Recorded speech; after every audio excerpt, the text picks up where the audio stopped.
Boa noite a todos. Para quem não me conhece, eu me chamo Robson, sou esposo, pai e um convertido por amor. A gente vai falar um pouco, né? A Maria deu um pouco de spoiler do que a gente vai falar hoje, mas tudo bem. A ideia hoje é a gente falar a respeito da pessoa de Jesus. E uma coisa muito importante para a gente entender, a gente vai começar por ali, é compreender que Jesus, ele está em toda a Bíblia. Jesus, ele está na Bíblia de Gênesis até Apocalipse. Em todos os livros. Ele é citado em todos os livros. Ou ele aparece em todas as passagens bíblicas ao longo de toda a Escritura. Então, para começar, vamos contextualizar um pouco Jesus como sendo alguém divino. Vamos falar um pouco sobre a divindade de Jesus. Para isso a gente vai usar basicamente 3 textos. Então quem tiver com as suas Bíblias aí, está projetado, mas vocês desculpem a inexperiência do preletor, eu acho que a letra ficou um pouco pequena. Então o primeiro texto que a gente vai ler, ele vai estar lá na carta aos Colossenses, no capítulo 1, do versículo 15 até o 17. E lá está escrito assim: Ele é a imagem do Deus invisível, o primogênito de toda a criação. Pois nele foram criadas todas as coisas, nos céus e sobre a terra, as invisíveis, as visíveis e as invisíveis. Sejam tronos, sejam soberanias, sejam principados, quer potestades, tudo foi criado por meio dele e para ele. Ele é antes de todas as coisas, nele tudo subsiste. Existem algumas correntes teológicas que usam o primeiro versículo que a gente leu para tentar provar que a Trindade não é real. Então eles se baseiam nesse trecho que diz assim: Ele é a imagem de Deus, do Deus invisível, o primogênito de toda a criação. Ele fala, mas então Jesus é o primogênito, ele foi criado no início da criação. Mas quando a gente continua lendo, a gente entende que não é isso que o texto diz para a gente. O texto diz para a gente que essa posição dele de primogenitude, como a gente vê em outros textos da Bíblia, é na verdade uma posição de poder. É uma posição de superioridade que ele tem em tudo que foi criado. Então, ele diz para a gente, ele é antes de todas as coisas, e nele tudo subsiste. Junto com esse texto, a gente vai passar para a segunda leitura, que é até o texto que a Maria citou, que vai estar lá no Evangelho de João. João 1, 1, até o versículo 3, que está aqui na versão da Nova Almeida atualizada. No princípio era o Verbo, e o Verbo estava com Deus, e o Verbo era Deus. Ele estava no princípio com Deus, todas as coisas foram feitas por ele, e sem ele, nada do que foi feito se fez. Esse texto de João é talvez o texto mais conhecido de João. Talvez esse e o próximo que a gente vai falar mais à frente, que vai estar lá em João 3,16. Acho que todo mundo sabe ele de cor. Aí uma questão que a Maria comentou. Aqui no texto de João, em 1 João, ele diz que ele é o Verbo. No princípio era o Verbo, e o Verbo estava com Deus, e o Verbo era Deus. Uma coisa interessante, quando a gente começa a estudar um pouco da origem do texto bíblico, é entender que o Evangelho de João, ele foi escrito originalmente em grego. E em grego, a designação que ele usa, é logos. Se você pegar o texto grego original, a palavra utilizada é logos. E é interessante entender porque no grego 2 palavras se referem ao termo palavra em si. E logos, ele é só usado em um contexto, que é o contexto onde a palavra expressa a ação. onde a palavra expressa alguma coisa que foi feita. Então, quando a gente vê aqui em João, que ele diz que no princípio era o verbo, e o verbo se fez carne e tudo mais, ele dá essa conotação para a gente, de que Jesus, no princípio, ele estava com Deus, ele era o verbo, ele era a origem de tudo. E eu vou contextualizando vocês com isso, por quê? Para a gente chegar no primeiro lugar da Bíblia onde Jesus é mencionado, que, para se falar em início, está lá em Gênesis 1:1. Tá? E o texto diz para a gente: no princípio Deus criou os céus e a terra. A terra era sem forma e vazia. Havia trevas sobre a face do abismo, e o Espírito de Deus se movia sobre as águas. Então Deus disse: haja luz, e houve luz. O destaque aqui está nessa questão. Então Deus disse. Para a gente entender, tudo o que foi criado pela palavra de Deus. E a palavra de Deus é o verbo que era Deus, que estava com Deus e que se fez carne. Então, para a gente pegar um contexto inicial, é isso. A divindade de Jesus está aqui, na Trindade. O conceito da Trindade é um conceito, às vezes, muito complexo para se entender. Porque você tem um Deus Pai, um Deus Filho, um Espírito Santo, que são 3 pessoas, e as 3 pessoas são uma só. Às vezes, para a gente é um pouco complicado, porque a gente parte do princípio do pensamento grego. E o pensamento grego ele é um pensamento linear. Existe o passado, existe o presente, existe o futuro. Bem, o passado é a nossa história, o que já aconteceu, que pode influenciar aqui no nosso presente, o que a gente está fazendo hoje, que vai ter reflexo no futuro. Tudo bem, é o nosso pensamento linear padrão. Porém, a gente tem que entender que na época em que a Bíblia foi escrita, no princípio, ela foi escrita pelos hebreus, pelos judeus. E o judeu ele tem uma particularidade, que o judeu ele entende a organização do tempo de uma forma diferente. O judeu ele entende que o presente ele está entrelaçado com o futuro, entrelaçado com o passado, e que tudo são conexões, tudo são ligações. E o presente ele não é presente se o passado não aconteceu, se houver alguma mudança. E o que você faz hoje só é feito hoje porque o futuro vai precisar daquela ação, daquilo que foi feito. Então, partindo desse princípio, a gente vai fazer um panorama geral. Vou passar com vocês alguns textos para a gente poder entender dessa presença de Jesus no Antigo Testamento, como ela acontece, onde ele está, em alguns lugares. Depois a gente vai falar sobre o Evangelho, que é o relato da vida de Cristo. E a gente vai falar um pouco do que é Cristo após o Evangelho, após a proclamação que ele fez da sua boa nova. Então, Jesus ele é representado na Bíblia de 4 formas. Tá? Ele é representado pela sua obra na criação, que está no que a gente viu aqui, no início, lá em Gênesis, quando com Deus Pai ele participa da criação. Depois nós temos algumas passagens bíblicas onde existe uma coisa chamada cristofania ou teofania em alguns lugares, que na verdade o que é? É a aparição efetiva de Jesus no nosso mundo material. Depois a gente vai ter as tipologias, que são momentos onde Jesus ele é representado. E por fim nós temos as profecias. E quando a gente começa a entender a Bíblia sobre esse olhar de que existia desde o princípio um plano maior, um plano de redenção, um plano de salvação para todos, essa presença de Jesus em cada momento leva a gente a entender que a Bíblia foi escrita desta forma. A Bíblia é um relato do início, do amor de Deus, da criação e do Filho, que desde o princípio nasceu, veio ao mundo de forma humilde para cumprir o plano de redenção que foi traçado para cada um de nós.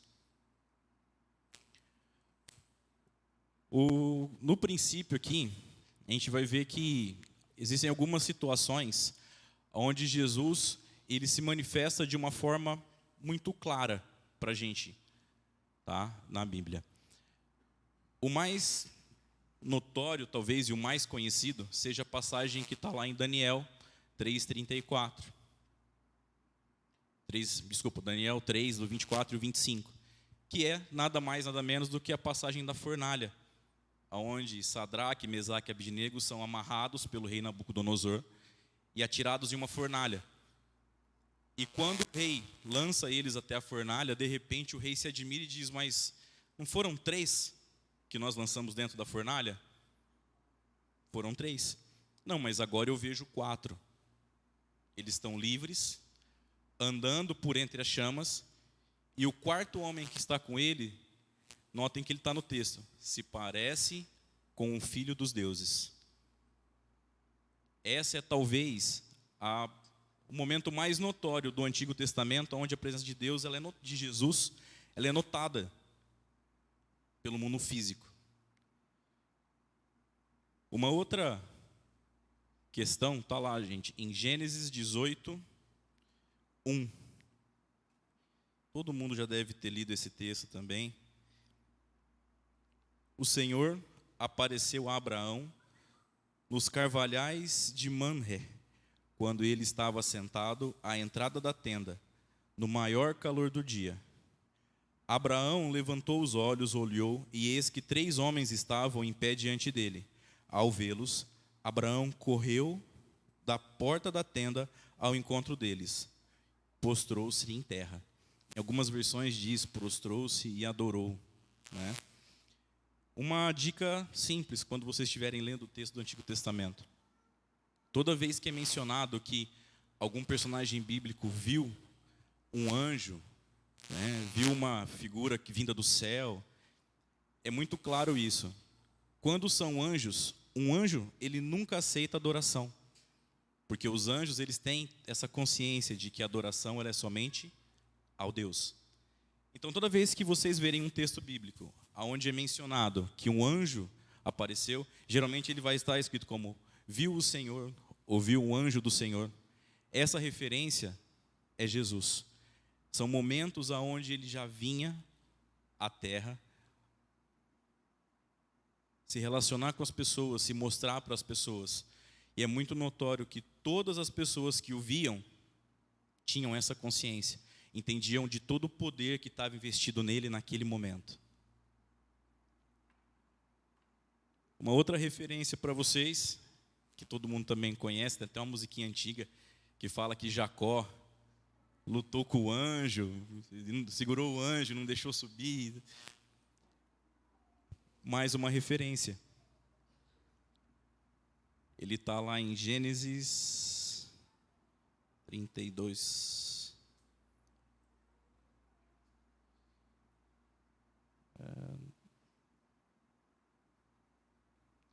Aqui, ó.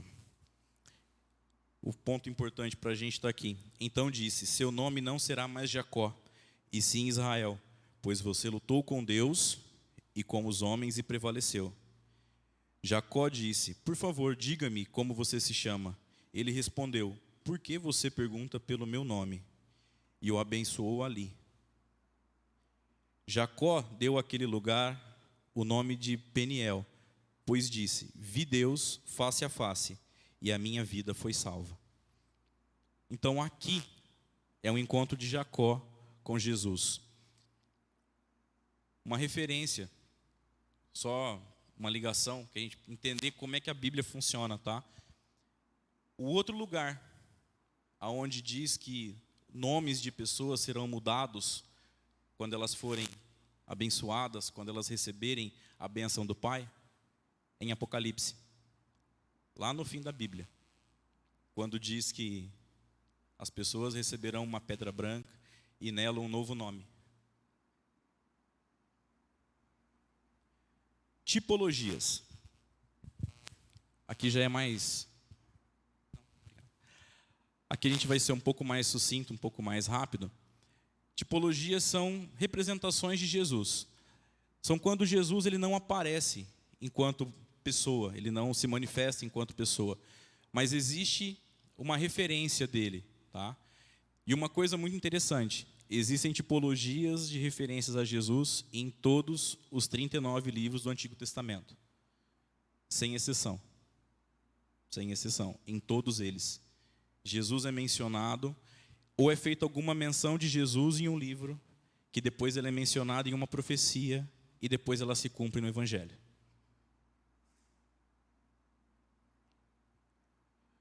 Uma referência para a gente poder ler também de Jesus está lá em Êxodos 12, de 5 a 7.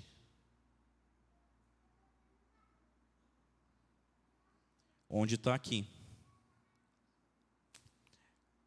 Só para contextualizar vocês, esse trecho de Êxodo é quando Deus dá ao seu povo as orientações de como deve ser feito o sacrifício do cordeiro para a Páscoa. Tá?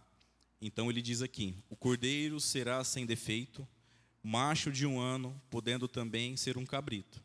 Um cordeiro macho de 1 ano quer dizer que ele é um cordeiro adulto. Tá? Vocês guardarão o cordeiro até o 14º dia deste mês, e todo o ajuntamento da congregação de Israel o matará no crepúsculo da tarde. Referência à crucificação de Jesus, aonde ele foi guardado até os seus quase 30 anos, quando começou o seu ministério, e depois ele foi morto pelo próprio povo de Israel, que se ajuntou, o condenou à morte de cruz ao fim da tarde. Pegarão um pouco do sangue e o passarão nas 2 ombreiras e na viga superior da porta, nas casas em que o comerem. O sangue de Jesus, o sangue do Cordeiro, identificando aqueles que compartilham da Páscoa. Então, essa é uma tipologia que depois ela é citada lá em Isaías, né? Tem um texto também, até uma parte de uma música, diz que como um cordeiro se entregou, né? Foi até cantado, se entregou aos cravos, sem reclamar, porque ele sabia que esse era o propósito desde o início, desde o começo. E aí a gente vai falar um pouco sobre as profecias que falam de Jesus no Antigo Testamento. E aí, no Antigo Testamento, a gente vai entender, se a gente pegar o Antigo Testamento todo, que grande parte das profecias ditas no Antigo Testamento, por Ezequiel, por Daniel, por Isaías, elas vão se cumprir no Evangelho. E aí a gente tem a primeira profecia de Jesus, que por incrível que pareça está em Gênesis. Gênesis 3,15. Porém, inimizade entre você e a mulher, entre a sua descendência e a descendência dela. Este lhe ferirá a cabeça, e você lhe ferirá o calcanhar. Esse texto ele vem ser referenciado depois para a gente, lá em Romanos 10:20, onde ele diz: e o Deus da paz em breve esmagará Satanás debaixo dos pés de vocês. A graça de nosso Senhor Jesus estará com vocês. Então, essas são as 4 formas que Jesus aparece no Antigo Testamento. Muita gente às vezes fala assim: Jesus ele vem no Novo Testamento, a partir de Mateus. E na verdade, a gente olhando por esse aspecto, a gente vê que Jesus, enquanto Deus, estava presente desde o início. Saindo do Velho Testamento, a gente chega nos Evangelhos. Tá?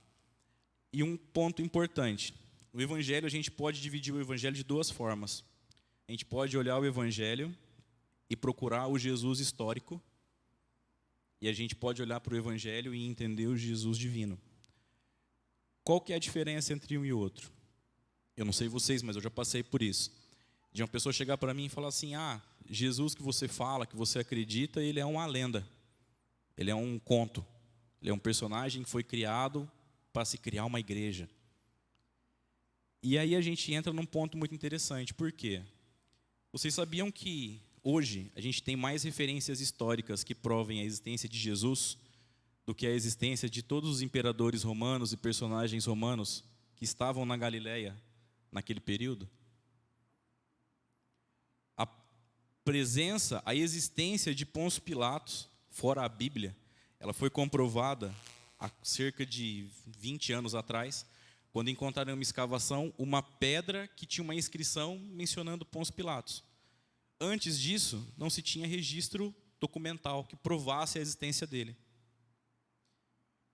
Porém, Jesus, a gente tem uma coisa muito interessante. Ele é mencionado por Flávio, que é um escritor judeu, não cristão, importante, do século I. Então, ele tem uma coleção de escritos que falam sobre as tradições judaicas. E nesses escritos dele, ele menciona Jesus. Depois disso, a gente tem a menção de Jesus por 3 escritores romanos do século I e século II. Tá? Que são Plínio, Tácito e Sardônio. São 3 escritores romanos, não cristãos, mencionam Jesus. Depois disso, a gente tem mais 4 escritores do primeiro século que falam sobre Jesus. E além disso, fora a Bíblia, a gente tem a menção de Jesus em 2 evangelhos apócrifos, textos apócrifos, tá? Que é o Evangelho de Tomé e o Evangelho de Pedro. E um outro pergaminho que foi encontrado, chamado Tagerton, se eu não estou enganado, Tagerton 2, que menciona Jesus. Então, hoje, para os historiadores, tirando a questão da fé, tá? Para os historiadores, Jesus ele é um fato. Que houve na terra alguém chamado Jesus, que andou entre os homens e que fez na Galileia coisas que não se tinha registro. Isso é provado historicamente.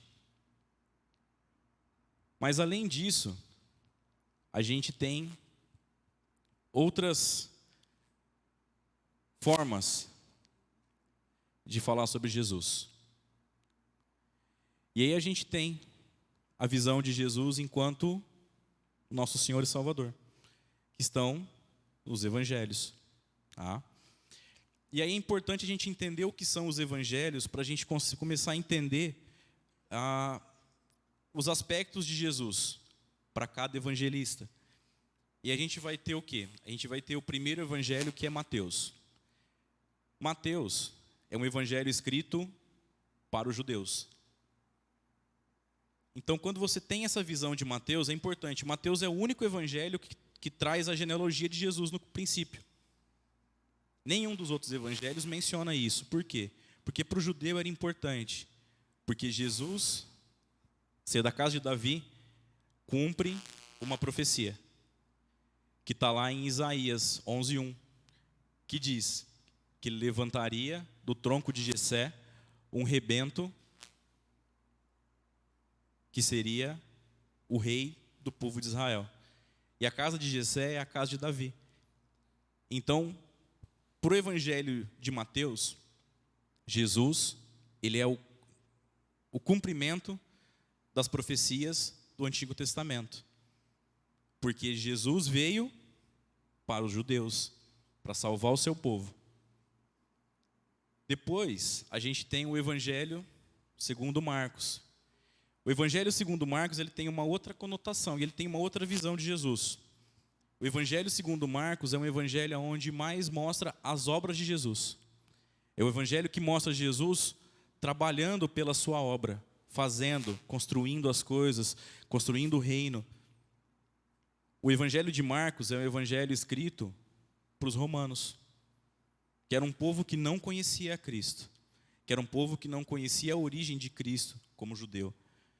Então ele é o evangelho que mostra as coisas que Cristo fez, todas as suas ações.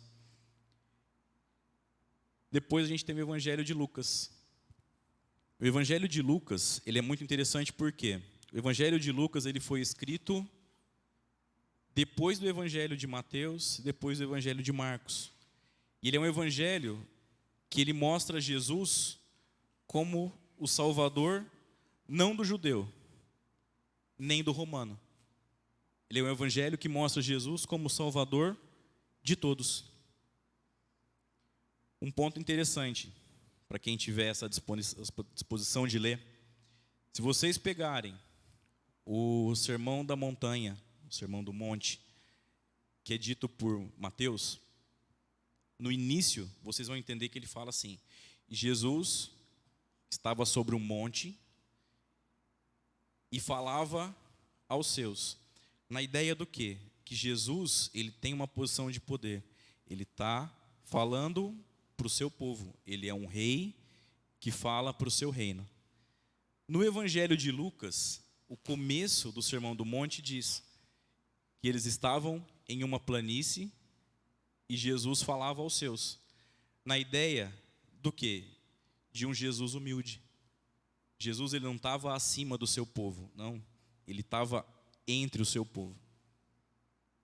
Por quê? Porque lá fala que Jesus falava a todos. Jesus não faz a distinção entre o judeu, entre o grego. Ele é o Jesus de todos. E o quarto evangelho, que é o evangelho de João. O evangelho de João, ele é um evangelho muito particular. Ele é um evangelho que a gente se atém muito a ele, porque o evangelho de João, ele é um evangelho quase teológico. Enquanto Mateus veio falar que Jesus era judeu, salvaria os judeus. Marcos veio falar que Jesus tinha grandes obras, era quem fazia grandes milagres para os romanos. Lucas colocava Jesus para os seus, todos os povos. O evangelho de João, ele vem trazer para a gente a mensagem de que Jesus, ele era Deus em sua essência divina mais clara. Muitos milagres de Jesus citados em João não estão em nenhum dos outros evangelhos. E João tem as passagens talvez mais conhecidas da Bíblia, que é João 1:1 e João 3:16.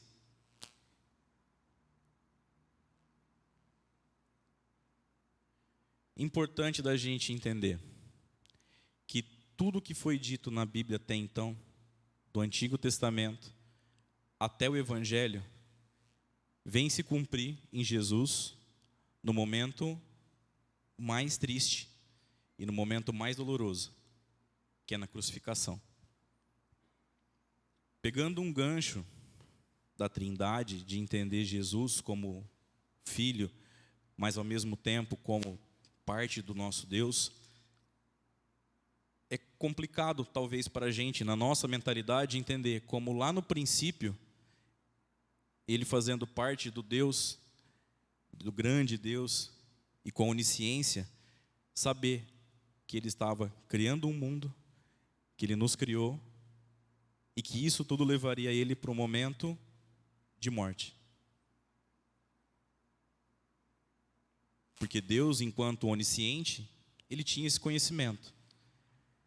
Talvez para vocês que são jovens, vai demorar um pouco para essa ficha cair, para mim demorou. Mas quando você tem um filho, eu não consigo imaginar como seria para mim hoje saber que o meu filho, lá na frente, vai ser morto, vai ser humilhado, vai ser crucificado, vai ter o seu sangue derramado, por qualquer motivo que seja. Mas Deus tinha essa consciência, desde o princípio, desde o início do Gênesis. Tudo se encaminhava, todas as profecias se encaminhavam para o momento onde Jesus seria morto. Porque esse sacrifício dele é a única coisa que poderia nos salvar.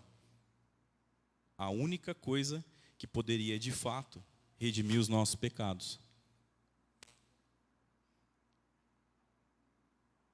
Todas as cartas e todos os textos do Novo Testamento, após os evangelhos, eu nem vou mencionar eles muito aqui, por quê? Porque todos eles falam exatamente sobre isso.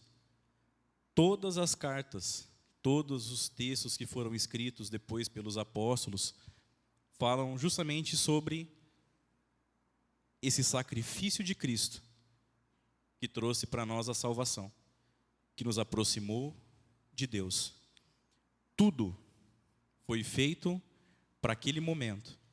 E tudo o que nós temos depois disso se reflete daquele momento, do sacrifício de Jesus para salvar a cada um de nós. Pessoas que ele não conhecia, pessoas que não o amavam, como disse a Maria, pessoas que o traem a todo momento.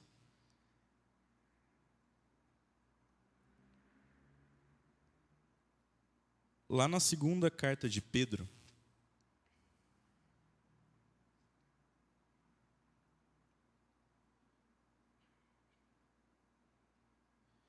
segunda carta de Pedro 1:16, está escrito: porque não lhe demos a conhecer o poder e a vinda do nosso Senhor Jesus Cristo, seguindo fábulas engenhosamente inventadas, mas nós mesmos fomos testemunhas oculares da sua majestade. Porque ele recebeu honra e glória da parte do Deus Pai, quando pela suprema glória lhe foi enviada a seguinte voz: este é o meu Filho amado, em quem me agrado.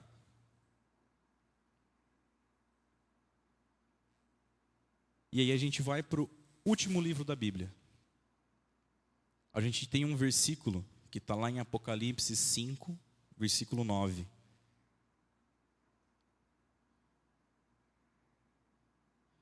Em Apocalipse 5, versículo 9, diz: e cantavam um cântico novo, dizendo: digno és de pegar o livro e de quebrar os selos, porque foste morto, e com o teu sangue compraste para Deus os que procedem de toda a tribo, língua, povo e nação.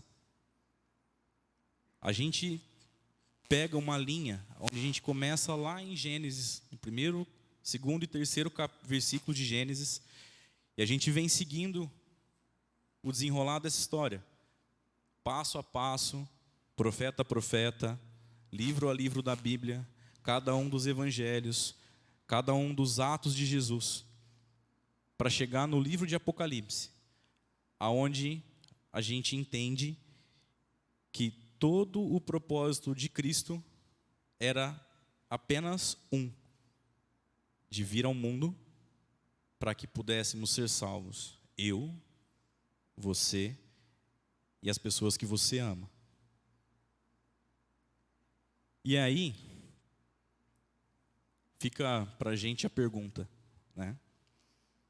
Se ele fez tudo isso por nós, se ele fez tudo isso por mim e por você, o que a gente tem feito por ele? Na nossa vida, a cada dia.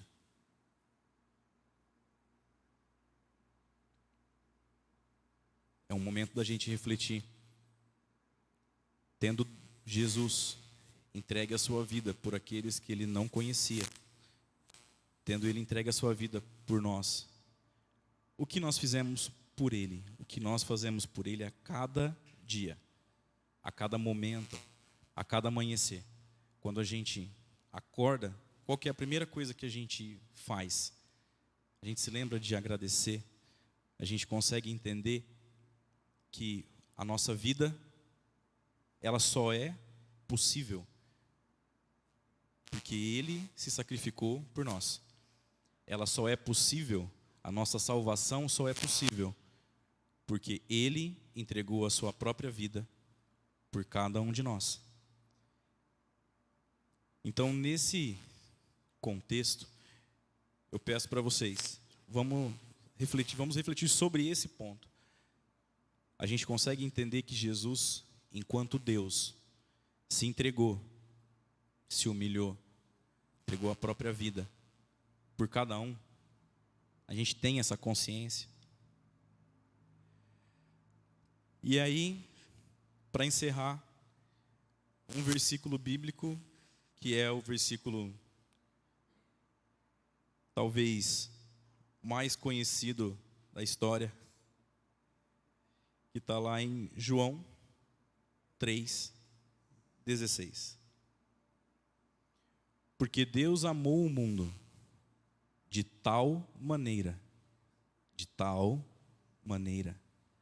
que deu o seu Filho unigênito, para que todo aquele que nele crê não pereça, mas tenha vida eterna. Amém? Eu quero convidar vocês agora, virem para o irmão que está do lado de vocês. Eu quero convidar vocês agora a fazerem uma oração pela vida dessa pessoa que está do seu lado. Mas eu quero que vocês façam uma oração pensando em tudo que a gente falou sobre Jesus. Pensando em todo o sacrifício que Ele fez, em todo o plano da salvação que foi traçado por Deus Pai. Eu quero que você ore por esse irmão que está do seu lado agora, pensando nisso. Agradecendo a Deus pela vida dele. Agradecendo a Deus porque Jesus se entregou para que essa pessoa que está do seu lado, ela possa ter a salvação. Ela possa um dia entrar na morada do Pai. Ela possa estar nos céus, junto com Deus Pai, junto com Jesus, junto com todas as pessoas que aceitam Jesus como seu Salvador, que entendem que esse sacrifício de amor feito por Jesus é o que nos traz hoje até aqui e é o que nos sustenta em todas as dificuldades.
Senhor Jesus, na Tua presença, Pai, agora aqui na Tua casa, eu quero Te agradecer, Senhor, do fundo do meu coração. Porque o Senhor, ó Pai, é um Deus maravilhoso. O Senhor está conosco em cada momento da nossa vida. O Senhor nos sustenta, Senhor, o Senhor nos guia. Esteja, Senhor, agora estendendo a Sua graça sobre todos nós. Esteja, ó Pai, estendendo a Sua misericórdia a todos nós.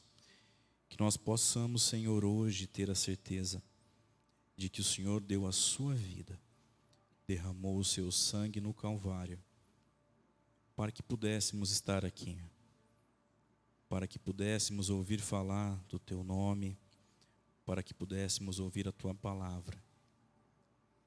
O Senhor enfrentou toda aquela dor, todo o sofrimento, para que nós pudéssemos hoje entender que aos pés da cruz devemos entregar as nossas vidas ao Pai, para que nós pudéssemos entender que hoje no presente, o Senhor se faz a parte mais importante das nossas vidas.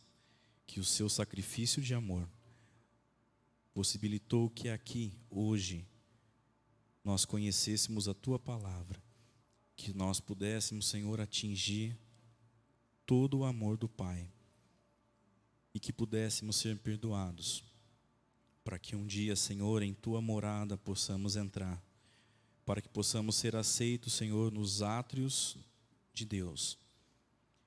Te agradecemos, ó Pai, por tudo que o Senhor tem feito por nós. E pedimos, Senhor Jesus, fortalece os nossos corações. Fortalece, Senhor, a cada um, para que possa apoiar o seu irmão na caminhada da fé. Que nunca, Senhor, oremos a Ti pedindo por uma cruz mais leve, mas que sim, possamos pedir e receber ombros mais fortes, para que possamos sustentar a nós, a nossa família e aos nossos irmãos. É isso, Senhor Deus, que Te pedimos e Te agradecemos. Na graça do Deus Pai, pela presença e pela salvação do Deus Filho, e por todo o poder do Espírito Santo. Amém.